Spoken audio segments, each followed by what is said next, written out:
Đâu à? Sa cú chỗ có cú sa. Ô phân chia hay à? Cú chỉ tao thổ chờ, cú chỉ tao thay đó à, chưa? Chả cái tôi trâu đi.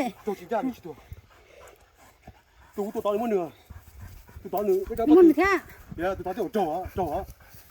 Tôi tao đi vùng đó, tất nhiên chỉ bỏ cho ông kìa. Ô, qua chỗ có.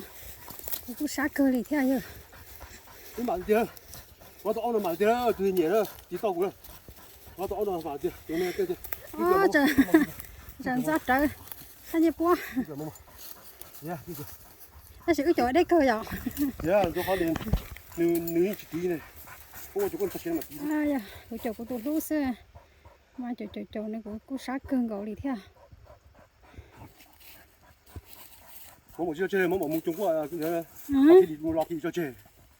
Mẫu sẽ sai mẫu lo mẫu trong mẫu sẽ sai. Tê. Mẫu sẽ sai mẫu à.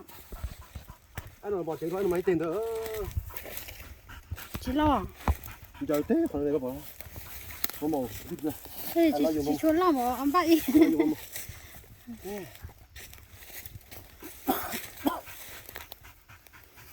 Ôi giờ chỗ tông bộ sát cơ lì thế này.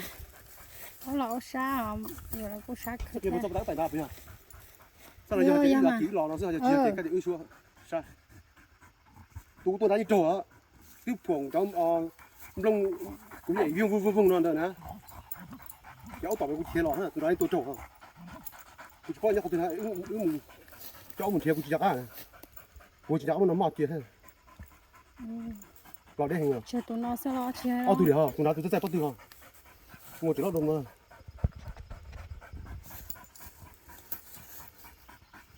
Nhưng mà chuyển giao tại sao thế hiện ra cái nọ chả hết luôn.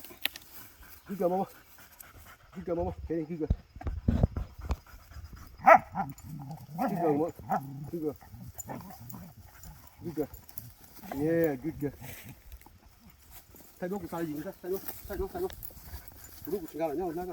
Cái gì? Stay bây giờ.